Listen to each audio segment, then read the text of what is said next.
Hi friend, कैसे हैं आप सब। उम्मीद करते हैं आप बहुत ही अच्छे होंगे। देख सकते हैं कि चारों साइड से किस प्रकार से जाली से ढका गया है और हम अंदर चलने की कोशिश करते हैं और आपको दिखाते हैं कि नया ढंग से खेती करने का नया तकनीक कैसा है। आप देख सकते हैं यही है गेट, अंदर जाने का प्रयास करते हैं अभी। तो फ्रेंड्स, आप देख सकते हैं कि हम अभी अंदर आ गए हैं और आपको दिखाते हैं चारों साइड घुमा करके कि यहाँ पे शिमला का खेती किया गया था, लेकिन बारिश होने की वजह से ये फसल जो है नुकसान हो चुका है। आप देख सकते हैं कि कितने नए आधुनिक ढंग से इसको तैयार किया गया था इस जगह को, और बारिश ने पूरा ख़त्म कर दिया। आप देख सकते हैं कि कहीं पे भी आपको नहीं नज़र आएगा, थोड़ा सूखा सूखा है। अब नज़दीक जाने की कोशिश करते हैं, आपको दिखाते। देखिए छोटा सा लगा हुआ है यहाँ पर, उधर भी आप देखते होंगे थोड़ा छोटा छोटा। यहाँ आप देख सकते हैं, यहाँ भी है। उसके बाद आप देख सकते हैं यहाँ पर फसल पूरा नुकसान हो चुका है बारिश की वजह से। और यहाँ के जो ऑनर है उनसे भी हम बातचीत करने की कोशिश करेंगे थोड़ी देर में। अभी आप देख सकते हैं कि मतलब फसल जो है नुकसान हो गया था, और ये जो आप धागा देख रहे हैं, धागा सब देख रहे हैं, ये फसल को मतलब खड़े करने के लिए ये लगाया गया था, वही ना। तो आप देख सकते हैं, और ये ऊपर में जो दिया गया है ये इन्वायरमेंट माने कि तापमान को कंट्रोल करने के लिए। अभी जो मेरे पीछे आप देख रहे हैं और इन्हीं का ये पूरा है। और यहाँ पे ऑर्गेनिक खेती, जो तरह तरह के नए ढंग से खेती किया जाता है। तो पहले अपना नाम बताइए। जी, मेरा नाम साहिल कुमार तिवारी है। तो इसमें क्या चीज़ का फसल लगाए थे? इसमें मैंने शिमला मिर्च और कुछ बैगन लगाया था। तो मतलब ये फसल नुकसान कैसे हो गया? ये बारिश के कारण और टेम्परेचर बहुत हाई हो गया था, इसीलिए फसल पूरा टेम्परेचर हाई होने की वजह से नुकसान हो गया। नहीं तो इसमें अभी कितना का माल निकाले? फिर भी तो कुछ निकाले होंगे ना अप्रोक्स? 15-20 हज़ार का अप्रोक्स निकाले हैं। उसके बाद फिर कुछ नहीं निकला। तो शिमला मिर्च का खेती करने के लिए मैं तो मधुबनी से थोड़ा ही बगल में, ये जगह कौन सा है? ये मधुबनी भिट्ठी है। ये भिट्ठी नाम का जगह है, मधुबनी से सटा हुआ। ये पंडोल से थोड़ा पीछे है, नहीं? हाँ, 5 किलोमीटर। हाँ, तो मतलब हम ये बताना चाहते हैं कि पूछना चाहते हैं कि इसका प्रोसेसिंग क्या है। शिमला मिर्च अगर कोई करेगा तो उसके लिए थोड़ा सा प्रोसेसिंग आप थोड़ा सा हाईलाइट बताइए कि कैसे किया जाएगा। प्रोसेसिंग सबसे पहले सबसे पहले आपको तो पहले ज़मीन को बेसल डोज डाल के पूरा तैयार करना पड़ता है। उसके बाद आपको इसमें अगर आप ड्रिप सिस्टम लगा सकते हैं तो लगाइए, नहीं तो ज़्यादातर ये ड्रिप ही सिस्टम पे होता है। अच्छा। फ्लड इरिगेशन से ये नहीं हो पाता है। अच्छा। और आपको उसके बाद फिर बेड तैयार करके आप बेड पे मल्च बिछाइए। उसके बाद फिर ये जो लगा हुआ है नीचे, नहीं? ये लगा है, मल्च हो गया। उसके बाद उस पे होल करके 1.5 फीट पे अप्रोक्स आप एक पौधा क्रिस क्रॉस में लगा सकते हैं। 1.5 फीट? हाँ। अच्छा अच्छा, क्रिस क्रॉस। हाँ, एक अल्टरनेट, एक अल्टरनेट, एक वहाँ, एक यहाँ। अच्छा। आप देख सकते हैं अल्टरनेट, हमको आप लोगों को दिखाते हैं फ्रेंड्स कि आप देख सकते हैं यहाँ पे दिखता होगा थोड़ा सा क्रिस क्रॉस इसको बोलते हैं, है ना। चलिए, और उससे आगे बताइए कि मतलब उसके बाद क्या करना होगा, फिर कितने दिनों में ये बड़ा होगा? मतलब ये आपको 2 फल, महीना। हाँ, फसल कितना दिन तैयार हो जाएगा? हाँ, वो पहले आप बीज से पेड़ बनाने में आपको 1 महीना लगता है। उसके बाद आपको 2 महीना लग जाएगा इसको फल लाने में। तो 2 महीना? हाँ, अच्छा, टोटल 3 महीना में आपको बीज से फल लगा जाएगा। तो 12 मंथ में किसी भी महीना हम ये काम कर सकते हैं क्या?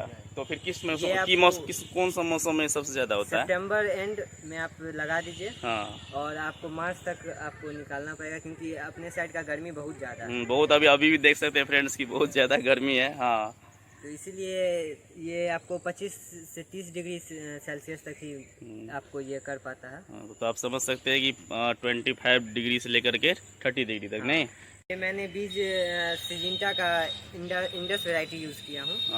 और इसका मेन है खाद के में कुछ नहीं, सिर्फ माइक्रोन्यूट्रिएंट और एनपीके का ग्रेड इसमें पड़ता है सबसे ज़्यादा, और ज़्यादा कुछ इसमें नहीं पड़ता है। तो आपको ये सब जानकारी कैसे मिला? नेट से कि या आप स्टडी किए है क्या? नहीं, नेट ही से टोटल जानकारी ली तो फ्रेंड्स, आप समझ सकते हैं कि नेट से जानकारी ले करके, और शिमला खेती जो कि यहाँ का मधुबनी का इलाका जो है गर्म मौसम होता है ज़्यादातर, फिर भी यहाँ पे इन्होंने किया था, बट बारिश होने की वजह से या मौसमी प्रॉब्लम की वजह से यहाँ पे इस बार नहीं हो सका। फिर भी 20,000-25,000 के आसपास ये यहाँ से माल आगे भेजे हैं, बट कोई बात नहीं, आगे बार फिर करिएगा यही खेती ना फिर? हाँ, यही खेती करेंगे। सेकंड टाइम था। हाँ। पिछले बार आपको फरवरी टाइम में, यही गर्मी के टाइम में लगाए थे। तभी उससे हम 80,000 अप्रोक्स निकाल लिए थे। सिर्फ 2 बार तोड़े थे, 3 बार तोड़े थे। अच्छा। उसमें तो इसका मार्केट वैल्यू क्या रहता है? फिर भी इसका मार्केट वैल्यू इस टाइम में तो बहुत डाउन चला गया था। फिर भी नया सीजन में आपको 50-55 मधुबनी का केजी का। चलिए, ये होलसेलर रेट बता रहे हैं ना? होलसेलर रेट है। तो खुदरा में तो 80 के आसपास, हाँ 80 के आसपास मिलता है खुदरा में। ये इसका वर्क क्या है, थोड़ा सा इसका वर्क है आपको रूट जो है उसको इम्प्रूव करता है, उससे जितना भी बीमारी है रूट से वो निकालता है। अच्छा, उससे पेड़ अच्छा ग्रोथ करता है। अच्छा अच्छा, और थोड़ा सा वो सब जो है उसके बारे में थोड़ा सा एक दो टिप्स दे दीजिए ताकि दर्शकों को। नीम ऑयल है। नीम ऑयल, इसका वर्क क्या है? अगर रेगुलर यूज करते हैं तो इंसेक्ट्स बहुत कम लगते हैं प्लांट में, अच्छा इसलिए। अच्छा, और एक दो बता सकते हैं क्या? ये कन्फीडोर है। हाँ, ये व्हाइट फ्लाई के लिए हम लोग यूज करते हैं। हाँ, ये व्हाइट फ्लाई के लिए यूज करते हैं। अच्छा, तो व्हाइट फ्लाई करने से क्या होता है उसमें? तो फिर इसमें आपको व्हाइट फ्लाई बहुत आता है।